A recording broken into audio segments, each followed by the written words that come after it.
Hello नमस्कार दोस्तों, मैं गौरव आपके अपने परिवार पाठशाला विद गौरव में आप सभी का स्वागत करता हूं। तो आज है 6 नवंबर 2020 और 6 नवंबर 2020 के जितने भी इम्पोर्टेंट करंट अफेयर के क्वेश्चन बन सकते हैं उन सभी क्वेश्चनों को लेकर मैं इस सेशन में आया हूं। तो देखते हैं आज के कौन कौन से इम्पोर्टेंट प्रश्न बनते हैं आज के। तो आज का फर्स्ट प्रश्न है विश्व सुनामी जागरूकता दिवस 5 नवंबर, यानी कि विश्व सुनामी दिवस 5 नवंबर को मनाया गया। अब देखते हैं इसके मुख्य फैक्ट क्या हो जाएंगे। विश्व सुनामी जागरूकता दिवस हर साल 5 नवंबर को मनाया जाता है ताकि भविष्य में होने वाली आपदाओं के मद्देनजर अधिक जीवन बचाने की रणनीति तैयार की जा सके। 2020 के लिए विषय सेंदई 7 अभियान पर केंद्रित है, जिसका उद्देश्य आपदा नुकसान को कम करना है। पिछले 100 वर्षों में 58 सुनामी घटनाओं के कारण 2,60,000 से अधिक मृत्यु हुई है या प्रति आपदा औसतन 4,600 लोगों की जान गई है। अब देखो इसकी मुख्य फैक्ट की अगर बात करते हैं तो 5 नवंबर की जब बात हो रही है तो 5 नवंबर को आपको याद रखना है विश्व सुनामी जागरूकता दिवस मनाया गया। अब देखो अगर इसकी मुख्य फैक्ट की बात करते हैं, यानी कि जो सुनामी है, सुनामी के बारे में कैसे जागरूक रहना है या कैसे उन आपदाओं से बचा जा सके, इन सभी के बारे में कौन सा दिवस मनाया जाता है। आपका दिवस मनाया जाता है विश्व सुनामी जागरूकता दिवस।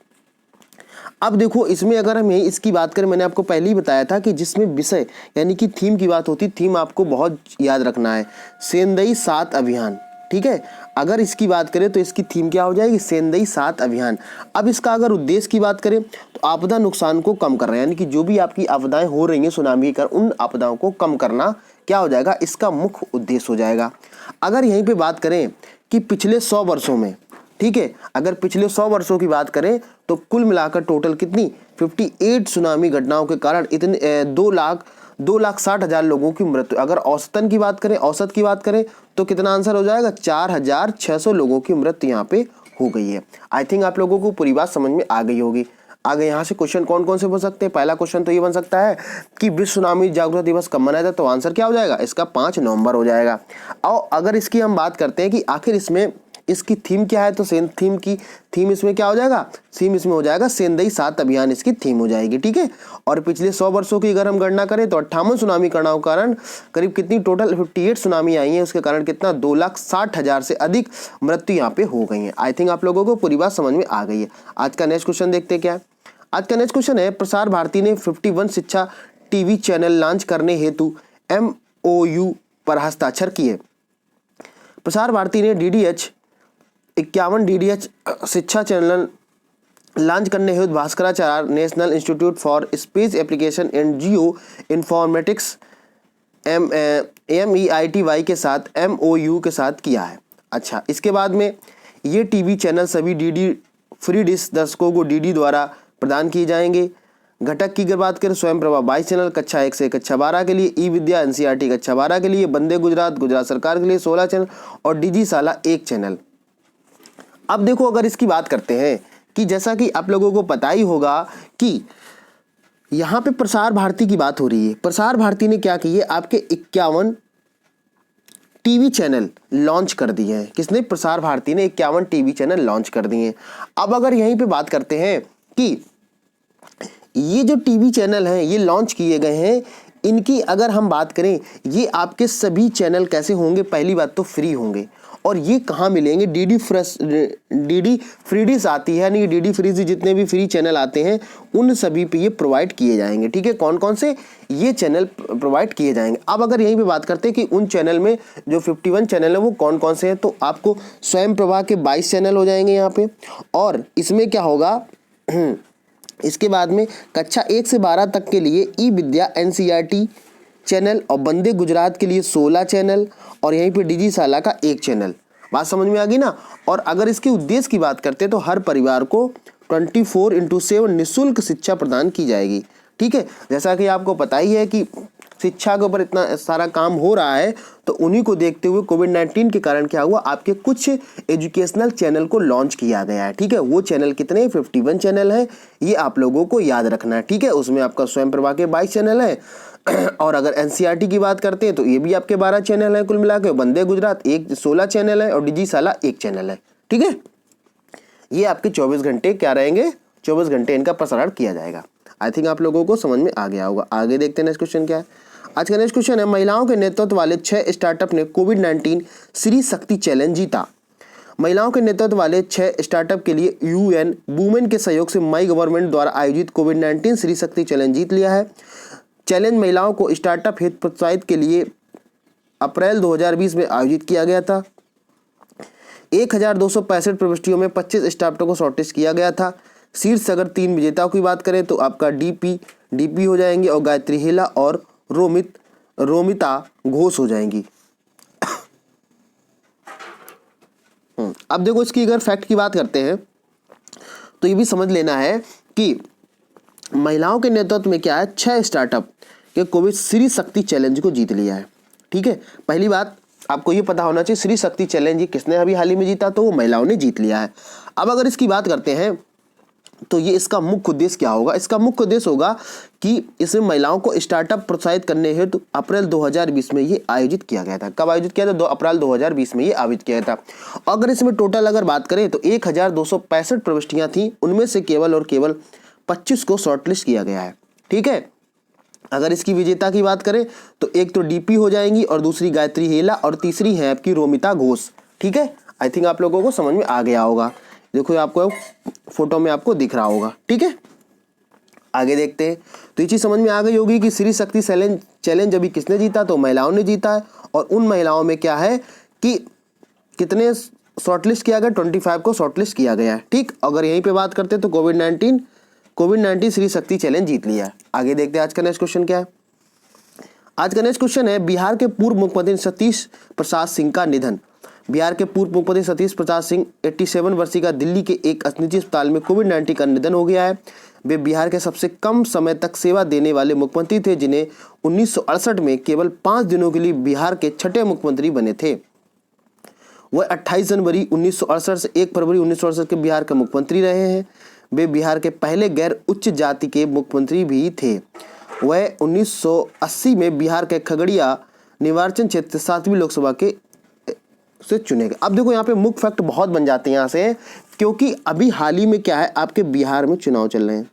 ठीक है, बिहार में चुनाव हो रहे हैं, तो बिहार में चुनाव होने के कारण क्या अभी इनकी मृत्यु हो गई है, तो इससे आपके एग्जाम में क्वेश्चन बनना ही बनना है। क्यों बनना है? क्योंकि आपको पता है बिहार में चुनाव हो रहे हैं, तो उससे रिलेटेड जो भी क्वेश्चन आपके बन सकते हैं। तो बिहार के जो पूर्व मुख्यमंत्री थे सतीश प्रसाद सिंह, इनका अभी हाल ही में क्या निधन हो गया है। तो अगर यहीं पे बात करें कि ये केवल और केवल 5 दिनों के लिए और 6ठे मुख्यमंत्री बने थे, तो कहां के बने थे? ये बने थे आपके बिहार के। ठीक है, और अगर इनकी ड्यूरेशन की बात करें तो ड्यूरेशन इसका क्या हो जाएगा, 28 जनवरी से लेकर 1 फरवरी 1968 तक ये मुख्यमंत्री रहे थे। और ये सबसे पहले गैर उच्च जाति के मुख्यमंत्री भी रहे हैं। इसके बाद में ये 1980 में बिहार के खगड़िया निर्वाचन क्षेत्र के 7वीं लोकसभा के हेतु चुने भी गए थे। ठीक है, तो इनके इतने इस क्वेश्चन से इतने फैक्ट बनते हैं, तो आप लोगों को ये याद रखना है। तो यहाँ से क्वेश्चन क्या पूछ लिया जाएगा कि अभी हाल ही में बिहार के पूर्व मुख्यमंत्री का निधन हो गया, उनका नाम क्या? तो उनका नाम क्या हो जाएगा? सतीश प्रसाद सिंह हो जाएगा। ठीक है, और ये कितने दिनों के लिए मुख्यमंत्री रहे? तो केवल और केवल 5 दिन के लिए ये मुख्यमंत्री बने थे, और ये पहले गैर जाति के मुख्यमंत्री भी थे। ठीक है, आई थिंक आप लोगों को समझ में आ गया होगा। देखते हैं नेक्स्ट क्वेश्चन क्या है। आज का नेक्स्ट क्वेश्चन है, पर्यटन मंत्रालय ने केरल में पर्यटक सुविधा केंद्र शुरू किया। केंद्रीय पर्यटन राज्य मंत्री स्वतंत्र प्रभार प्रहलाद सिंह पटेल ने गुरुवायूर केरल में पर्यटन सुविधा केंद्र की वर्चुअली उद्घाटन किया है। यह 11.57 करोड़ रुपए की लागत से पर्यटन मंत्रालय के प्रसाद योजना के तहत गुरुवायूर विकास योजना के अंतर्गत बनाया गया है। अब देखो समझते हैं इसके मुख्य फैक्ट क्या हो जाएंगे। यहाँ पे ये समझना कि आपका जो पर्यटन मंत्रालय है, इसने क्या किया कि पर्यटक सुविधा केंद्र की शुरुआत की, और ये कहाँ पे किया है? तो इसका आंसर क्या हो जाएगा? केरल इसका आंसर हो जाएगा। पर्यटन मंत्रालय ने अभी हाल ही में पर्यटक सुविधा केंद्र का उद्घाटन किया है, सुविधा केंद्र शुरू किया है, तो वो कहाँ पे किया है? तो ये आपका केरल इसका आंसर हो जाएगा। अब यहीं पे अगर बात करते कि आपके पर्यटन मंत्री की बात करते तो कौन हो जाएंगे? प्रहलाद सिंह पटेल हो जाएंगे। जैसा कि आप देखो, आपको यहाँ पे ये दिख रहा होगा, ये प्रहलाद सिंह पटेल हैं। अब अगर यहीं पे बात करते हैं कि 11.57 करोड़ यानी कि 11.57 करोड़ रुपए की लागत से कौन सा प्रसाद योजना के तहत इस योजना का क्या परियोजना का अंतर्गत बनाया जा रहा है। बात समझ में आ गई ना। अब अगर यहीं पे हम बात करते हैं कि आखिर जो प्रसाद योजना है ये क्या है। तो इसका अगर प्रसाद योजना की अगर हम बात करते हैं तो उसका पूरा नाम क्या हो जाएगा, pilgrimage rejuvenation and spiritual heritage augmentation drive. तो इसका पूरा नाम ये हो जाएगा, यानी कि प्रसाद। ये क्या करता है, चयनित तीर्थ स्थल और विरासतों को विकास हेतु 2014 और 15 में ये शुरुआत की गई थी। यानी कि एक प्रसाद योजना है, जितने भी आपके तीर्थ स्थल और विरासत स्थल उन सभी के क्रियान्वयन के लिए, उन सभी के विकास के लिए ये योजना को लॉन्च किया गया था। तो आपकी कौन सी हो जाएगी, प्रसाद योजना हो जाएगा। आई थिंक आप लोगों को समझ में आ गया। यहाँ से कौन कौन क्वेश्चन बन सकते हैं, आपसे पूछ लिया जाएगा प्रसाद योजना किससे संबंधित है, तो आपका आंसर क्या हो जाना है, चयनित तीर्थ स्थल और विरासत स्थलों को विकास के हेतु योजना को लॉन्च किया था। कब लॉन्च किया गया था, तो 2014 से 2015 को ये लॉन्च की गई थी। आई थिंक आप लोगों को समझ में आ गया होगा। आज का नेक्स्ट क्वेश्चन देखते क्या। आज का नेक्स्ट क्वेश्चन है, इसरो 7 नवंबर को पृथ्वी अवलोकन उपग्रह EOS-01 लॉन्च करेगा। अंतरिक्ष अनुसंधान संगठन इसरो ने 7 नवंबर 2020 को PSLV C49 द्वारा पृथ्वी अवलोकन उपग्रह EOS-01 लॉन्च करेगा। इसके साथ 9 उपग्रह को भी PSLV C49 द्वारा अंतरिक्ष में लाया जाएगा। कोविड-19 लॉकडाउन के बाद इसरो द्वारा यह पहला प्रक्षेपण होगा। उपग्रह आंध्र प्रदेश के श्रीहरिकोटा स्थित सतीश धवन केंद्र से लॉन्च किया जाएगा और ये कृषि वन की आपदा किया जाएगा। अब देखो इसकी मुख्य फैक्ट की बात करते हैं। इसके मुख्य फैक्ट क्या हो जाएंगे जो आपके एग्जाम के लिए अब क्या है, इसरो ने 7 नवंबर को, यानी कि कल की अगर बात करें तो ये कल लॉन्च होने वाला कौन सा उपग्रह EOS-01 लॉन्च करेगा। तो ये लॉन्च कौन करेगा, ये इसरो लॉन्च करेगा। और कब करेगा, ये 7 नवंबर को लॉन्च करेगा। अब देखो अगर इसकी हम बात करते हैं, इसके साथ साथ में क्या होगा कि 9 अन्य उपग्रह को भी लॉन्च किया जाएगा। और सबसे इंपॉर्टेंट फैक्ट क्या बन जाता है कि कोविड-19 के कारण लॉकडाउन के बाद इसरो द्वारा ये पहला प्रक्षेपण हो जाएगा। आपसे एग्जाम में क्वेश्चन ये पूछ ले जाएगा कि इसरो द्वारा लॉकडाउन के बाद कौन सा पहला प्रक्षेपण लॉन्च किया गया था, तो उसका आंसर क्या हो जाएगा, EOS-01। ठीक है, अच्छा आगे देखते हैं इसका क्या है और ये कहां से लॉन्च किया जाएगा, ये भी आप लोगों को पता होना चाहिए। श्रीहरिकोटा सतीश धवन से ये लॉन्च किया। इसका मुख्य उद्देश्य क्या होगा कि ये कृषि वानिकी मतलब वन और आपदा प्रबंधन सहायता हेतु किया जाएगा। ठीक है, आई थिंक आप लोगों को समझ में आ गया होगा कि इसके मुख्य फैक्ट कौन कौन से बन सकते हैं। तो इसरो ने अभी हाल ही में क्या किया है कि आपका एक उपग्रह को लॉन्च करेगा। वो कब, 7 नवंबर को लॉन्च करेगा और ये कोविड-19 के बाद पहला आपका प्रक्षेपण होगा। आज का नेक्स्ट क्वेश्चन देखते क्या है। आज का नेक्स्ट क्वेश्चन है, हरदीप सिंह पुरी ने नर्चरिंग नेबरहुड चैलेंज शुरू किया। आवास एवं शहरी मंत्रालय मंत्री हरदीप सिंह पुरी ने स्मार्ट शहरों में बेहतर नियोजन हेतु डेटा बैंकों के निर्माण के साथ सार्वजनिक जगहों का विकास सुनिश्चित करने के लिए नर्चरिंग नेबरहुड चैलेंज शुरू किया है। यह वनार्ड वैन डील फाउंडेशन नीदरलैंड के WRI इंडिया के सहयोग से संचालित किया जा रहा है। इसमें चयनित शहरों को पार्क, खुले स्थानों की पुनः कल्पना करने हेतु प्रारंभिक बाल अवस्था की सुविधाओं तक पहुंच सुधार करने, तकनीकी सहायता और क्षमता को निर्माण करेगा। अब देखो इसके मुख्य फैक्ट क्या बन जाते हैं। तो सबसे पहले नंबर को आपको ये याद रखना है कि नर्चरिंग नेबरहुड जो चैलेंज है ये अभी हाल ही में शुरुआत किया गया है। तो ये शुरुआत किसने की है, ये शुरुआत की है हरदीप सिंह पुरी ने इसको शुरू किया है। अब अगर यहीं पे बात करते हैं कि ये जो है ये बनार्ड लीर फाउंडेशन नीदरलैंड और WR इंडिया के सहयोग से संचालित किया जा रहा है। यानी कि अगर हम बात करें कि नीदरलैंड का जो फाउंडेशन है उसका नाम क्या हो जाएगा, वनार्ड वैन लीर फाउंडेशन है और इंडिया का WRI ये इंडिया का एक फाउंडेशन है। इसके तहत क्या हो रहा है कि दोनों को संचालित किया जाता है। ठीक है, अब अगर इसका उद्देश्य क्या होगा, तो अगर इसकी उद्देश्य की बात करेंगे, जो भी आपके शहरों में पार्क हैं, खुले स्थान को पुनः कल्पना करने, प्रारंभिक बाल अवस्थाओं को सुविधाओं तक पहुंचाने में सुधार, तकनीकी सहायता को क्षमता को निर्माण करेगा। यानी कि इससे क्या होगा कि जो भी आपकी सिटीज हैं वहां पे जो भी सिटीज हैं वहां खुले स्थानों की पुनः कल्पना के तौर पे ये शुरुआत किया जाएगा। ठीक है, आई थिंक आप लोगों को पूरी बात समझ में आ गई होगी कि अभी नर्चरिंग नेबरहुड चैलेंज ये शुरू किया, ये किसने शुरू किया, हरदीप सिंह पुरी ने शुरू किया है।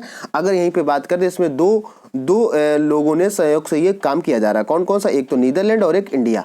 ठीक है, आई थिंक आप लोगों को समझ में आ गया। और देखते हैं आज का नेक्स्ट क्वेश्चन क्या है। आज का नेक्स्ट क्वेश्चन है, मार्लोन सैमुअल्स ने क्रिकेट के सभी प्रारूपों से संन्यास लिया। वेस्टइंडीज के बल्लेबाज मार्लोन सैमुअल्स के क्रिकेट के सभी प्रारूपों से संन्यास की औपचारिक घोषणा कर दी है। उन्होंने 2018 के एक दिवसीय मैच में बांग्लादेश के खिलाफ देश का प्रतिनिधित्व किया था। वह दाएं हाथ के मध्य क्रम के बल्लेबाज स्पिनर हैं और वो वेस्टइंडीज के लिए 71 टेस्ट, 207 वनडे और 67 T20 खेले हैं। यहीं पे अगर बात करते हैं 2012 में और 2016 में विश्व टी जीतने वाली टीम के साथ स्कोर भी इन्होंने किया था।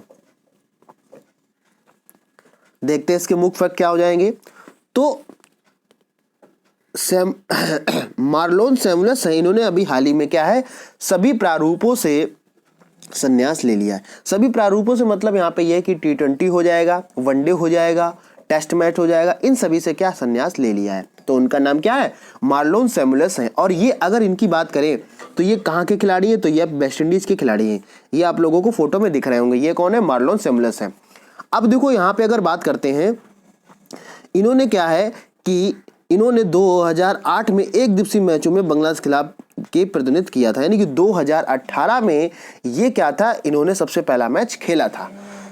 अच्छा, इसके बाद में अगर बात करते हैं इन्होंने टोटल कितने मैच खेले हैं, तो 71 टेस्ट मैच खेले हैं और 207 आपके वनडे खेले और 67 T20 मैच यहाँ पे खेले हुए हैं। ठीक है, अब अगर यहीं पे बात करते हैं 2012 और 2016 में आईसीसी विश्व T20 जीतने वाली टीमों के शीर्ष में स्कोरर थे, यानी कि यही थे आपके, ये आपको याद रखना है। इसके बाद में अगर बात करते हैं, इन्होंने आईपीएल में पुणे वॉरियर्स और दिल्ली डेयरडेविल्स में समेत T20 फ्रेंचाइजी का प्रतिनिधित्व भी किया हुआ है। ठीक है, तो ये भी आप लोगों को याद रखना है। क्यों, क्योंकि अभी आपके आईपीएल चल भी रहे हैं, तो इससे भी क्वेश्चन आपसे बन सकता है कि अभी हाल ही में कौन से खिलाड़ी ने संन्यास ले लिया है। और या तो पूछ लेगा ये वेस्ट इंडीज के हैं, या तो आपसे मार्लोन सैमुअल्स पूछ लेगा ये कौन से है। तो आपको ये सभी चीजें याद रखनी है। ठीक है, तो 71 टेस्ट हो जाएंगे, 207 वनडे और 67 T20 मैच इन्होंने खेले हुए हैं। देखते हैं आज का नेक्स्ट क्वेश्चन क्या है। आज का नेक्स्ट क्वेश्चन है, बांग्लादेश और अमेरिका ने नौसेना अभ्यास करार बांग्लादेश 20 शुरू किया। तो इसके मुख्य फैक्ट क्या हो जाएंगे, देखते हैं जरा। बांग्लादेश और अमेरिकी नौसेनाओं ने संबंधों के विस्तार, समुद्री जागरूकता बढ़ाने हेतु को operation affiliate readiness and training कराट बांग्लादेश 2020 शुरू किया है। ऐतिहासिक दृष्टि से कराट अभ्यास में जन पारस्परिक प्रभाव और विभिन्न पेशेवर आदान प्रदान शामिल है। यह इस वर्ष कोविड-19 कारण ऑनलाइन आयोजित किया जाएगा। इस अभ्यास का समुद्री चरण दोनों देशों को नौसैनिक जहाजों के बंगाल की खाड़ी में होगा। कराट बांग्लादेश का पहला संस्करण 2000 में आयोजित किया था। अब देखो इसकी मुख्य फैक्ट की अगर बात करते हैं तो जो कराट है, कराट की अगर बात करते हैं, ये नौसेना एक अभ्यास है। कराट एक नौसेना अभ्यास है। ये किन दो देशों के बीच में शुरू किया गया, तो इसका नाम क्या हो जाएगा, अब बांग्लादेश और अमेरिका के बीच में ये शुरू किया गया है। ठीक है, बात समझ में आ गई। अच्छा, आगे देखते हैं इसमें क्या और फैक्ट क्या बन सकते हैं। और ये क्या है, ये आपका सबसे पहली बार ये कोविड-19 कारण कैसा ऑनलाइन ये आयोजित होने वाला है। मैंने आपको कई बार बताया, हर प्रश्न में मैं बताता हूँ कि कोविड-19 के कारण जो भी योजनाएं हैं, जो भी नौसेना अभ्यास है, इन सभी का क्या है, आपका ऑनलाइन ही प्रसारण हो रहा है। ठीक है, अच्छा, अब अगर इसकी बात करते हैं तो ये आपका देशों के जहाज, नौसैनिक जहाजों बंगाल की खाड़ी में होगा। और ये कहाँ होने वाला, बंगाल की खाड़ी में होने वाला है। अगर इसके प्रथम संस्करण की बात करते हैं तो ये 2011 में इसकी शुरुआत हुई थी। आप लोगों को समझ में आ गया होगा, कब हुआ था, 2011 में हुआ था। तो कहाँ हुआ था ये भी आप लोगों को पता होगा। ठीक है, बांग्लादेश में इसका पहला संस्करण हुआ था। कौन सा, कराट बांग्लादेश, ये आपका हुआ था। आई थिंक आप लोगों को समझ में आ गया होगा। तो आप लोगों को क्या याद रखना है कि नौसेना अभ्यास कराट ये किन दो देशों के बीच में हुआ है, तो कभी कौन से देश में, बांग्लादेश और अमेरिका में। और इसके पहला संस्करण की बात करें तो 2011 में संस्करण की शुरुआत हुई थी। और कराट की अगर फुल फॉर्म की बात करें तो cooperation affiliate readiness and training, ये इसका क्या हो जाएगा, पूरा नाम इसका हो जाएगा। तो ये भी आप लोगों को याद रखना है। देखते हैं अगर आगे नेक्स्ट क्वेश्चन कौन सा है। आगे नेक्स्ट क्वेश्चन है, थिएटर और फिल्म अभिनेता एच.सी. सोमशेखर राव का बेंगलुरु में निधन। थिएटर और फिल्म अभिनेता एच.सी. सोमशेखर राव 86 वर्ष के दिल का दौरा पड़ने से बेंगलुरु में निधन हो गया। उन्होंने 300 से अधिक नाटकों में अभिनय किया और 1975 की कन्नड़ फिल्म गीज गाना गुड्डू से बड़े पर्दे की शुरुआत भी की। उन्हें कामना विल्लू 1983, 27 मावली सर्कल 1986, हरकया कुरी 1992 और मिथिलेका सेतियारू 1988, मिनीचिना ओटा 1981 और एक्सीडेंट 1960 फिल्मों में अधिक नजर में आए थे। इन्होंने एक आत्मकथा सहित 25 पुस्तकें भी लिखी हैं। तो ये आपका बहुत ही इंपॉर्टेंट क्वेश्चन है, ध्यान से इसको समझिएगा। तो एच.सी. सोमशेखर थे, इनका अभी हाल ही में निधन हो गया है। तो ये कहाँ के थे, आपके बेंगलुरु के थे। और ये किससे रिलेटेड थे, तो थिएटर और फिल्म अभिनेता ये थे। ठीक है, ये भी आप लोगों को याद रखना है। अब अगर यहीं पे बात करते हैं कि इनका दिल का दौरा पड़ने से इनकी पहली बात तो मृत्यु हो गई है। दूसरी बात यहाँ पे ये आप लोगों को याद रखना है, करीब करीब इन्हें किन्होंने 300 से अधिक नाटकों में अभिनय किया हुआ है। कितने? 300 से। और अगर यहीं पे बात करें कि बड़े पर्दे यानी कि मूवी की बात करें तो ये कौन सी कन्नड़ फिल्म का नाम क्या था? गीज गाना गुड्डू के बड़े पर्दे पर इन्होंने शुरुआत की है। ठीक है, ये इनकी सभी मूवी है जो आप लोगों को यहाँ पे देख लेना है। और करीब 60 से अधिक फिल्मों में इन्होंने किया हुआ है। और इनका मुख्य फैक्ट एक और बन जाता है, इन्होंने एक आत्मकथा और 25 पुस्तकें इन्होंने लिखी हुई हैं। ठीक है, अब इससे कौन कौन से क्वेश्चन बनेंगे? अभी हाल ही में एस.सी. सोमशेखर राव हैं, इनका निधन हो गया। ये कौन से क्षेत्र से संबंधित थे? तो आंसर क्या हो जाएगा? फिल्म और थिएटर से ये संबंधित थे। ठीक है, और इन्होंने एक आत्मकथा लिखी, 25 पुस्तकें भी इन्होंने लिखी हुई हैं। और इनकी पहली फिल्म कब? 1975 में, वो कन्नड़ फिल्म थी। कौन सी? गीत गाना गुड्डू थे। ठीक है, आई थिंक आप लोगों को समझ में आ गया होगा। देखते हैं आज का नेक्स्ट क्वेश्चन क्या है। आज का नेक्स्ट क्वेश्चन है, लाया गया 3 राफेल फाइटर जेट का दूसरा बैच। रूस से सुखोई विमान के 23 वर्ष बाद बेड़े में शामिल होने वाला पहला पश्चिमी लड़ाकू विमान राफेल जेट का दूसरा जत्था भारत आ गया है। जेट विमानों ने 3 विमानों के उतरने के बाद फ्रांस से उड़ान भरने वाले 7000 किलोमीटर लंबे गैर स्टॉप को कवर किया है। वायुसेना प्रमुख air chief marshal RKS Bhadauria ने कहा सभी 36 जेट प्रण 2000 तक पूरा किया जाएगा। अब देखो, जैसा कि आप लोगों को पता ही होगा कि यहाँ पे बात हो रही है राफेल, किसकी बात हो रही है? राफेल फाइटर जेट की यहाँ पे बात हो रही है। तो आप लोगों को पता ही होगा क्या कि अभी इससे पहले कब 29 जुलाई को ठीक है, 29 जुलाई को क्या हुआ था कि अभी इससे पहले 5 आप लोगों के जो राफेल थे ये आए थे इंडिया, यानी इंडिया आ चुके। और इनका दूसरा बैच से मतलब है कि कुल मिला के 36 जेट हैं पूरे, और 5 पहले आ गए और 3 फिर आने वाले हैं। ठीक है, तो वो इसीलिए यहाँ पे बोला गया दूसरा बैच। तो दूसरा बैच से मतलब है कि 5 आपके पहले आ गए और 3 फिर आने वाले हैं। तो टोटल कितने हो जाएंगे? 8 यहाँ पे हो जाएंगे। और पहला कब आया था, ये भी क्वेश्चन आपसे पूछ लेगा कि जो राफेल फाइटर है ये पहले कब आए थे, मतलब सबसे प्रथम बार कब आए थे, वो तारीख कौन थी? 29 जुलाई। ये आप लोगों को याद रखना। और कितने थे वो? तो ये 5 थे, ये भी आप लोगों को याद रखना। अच्छा, इसके बाद में अगर बात करते हैं, ये दोबारा से फिर आ रहे हैं और ये टोटल कितने हैं? तो 36 जेट हैं जो 2023 तक पूरा किया जाएगा। मतलब 2023 तक ये आपके टुकड़ों में फुटकर में ये आ जाएंगे का इंडिया में। अगर यहीं पे बात करते हैं कि वायुसेना के प्रमुख की बात करते हैं तो ये कौन है? RKS भदौरिया। ये किसके हैं? वायुसेना के प्रमुख हैं। ठीक है, और करीब करीब इन्होंने 7000 किलोमीटर के रास्ते को तय किया है। कितना? 7000 किलोमीटर। अब अगर बात करते हैं कि आखिर ये आया कहाँ से, तो आपको पता ही होगा पहले से, तो ये इसका आंसर क्या हो जाएगा? इसका आंसर रूस हो जाएगा। ये रूस से आया हुआ है। ठीक है, बात समझ में आ गई ना? चलो आगे देखते हैं आज का नेक्स्ट क्वेश्चन क्या। ये तो आप समझ में आ गया। पहला कब आया था? 29 जुलाई को आया था। कितने आए थे? 5 आए थे। और ये फिर से आने वाले हैं, तो वो कितने आ रहे हैं? 3 आने वाले हैं। ठीक है, देखते हैं आज का नेक्स्ट क्वेश्चन क्या है। आज का नेक्स्ट क्वेश्चन है, तमिलनाडु के CM ने 3 मोबाइल अम्मा कैंटीन शुरू की। तमिलनाडु के मुख्यमंत्री पलानीस्वामी ने 3 मोबाइल अम्मा कैंटीन का उद्घाटन किया जो शहर में रियायती मूल्य पर भोजन प्रदान करेगी। मोबाइल अम्मा कैंटीन सुबह 7 बजे से 10 बजे तक नाश्ते का काम करती और जिसके 1 रुपए की इडली और 5 रुपए का पोंगल होता है। दोपहर का भोजन 12 बजे से 3 बजे तक सांभर चावल, नींबू चावल और कुरुपेलियाई चावल 5 रुपए में मिलेगा। अब देखो, अगर इसकी बात करते हैं तो मोबाइल अम्मा कैंटीन है, ये कहाँ पे शुरू की गई है? तमिलनाडु में शुरू की गई है। कौन सी? मोबाइल अम्मा कैंटीन। यहाँ पे आपको कैंटीन केवल याद रखना है। ठीक है, तो यहाँ पे तमिलनाडु है, तो तमिलनाडु में आपके इसी तरह के नाम होते हैं, तो आप लोगों को याद रखना है कि मोबाइल अम्मा कैंटीन अभी हाल ही में कहाँ शुरुआत की गई है। आंसर क्या हो जाएगा इसका? तमिलनाडु इसका आंसर हो जाएगा।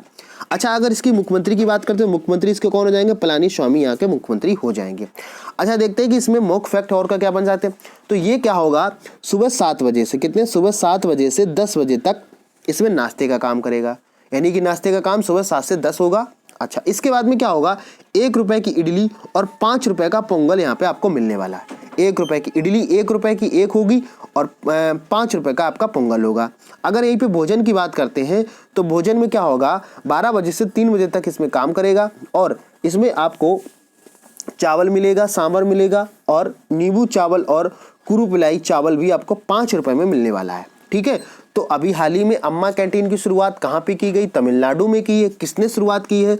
तो वहाँ के तमिलनाडु के जो मुख्यमंत्री है पलानीस्वामी, उन्होंने अभी हाल ही में ही शुरुआत की हुई है। ठीक है, तो इसमें आपको सस्ते दामों में क्या होगा, भोजन और नाश्ते का प्रबंध किया गया है।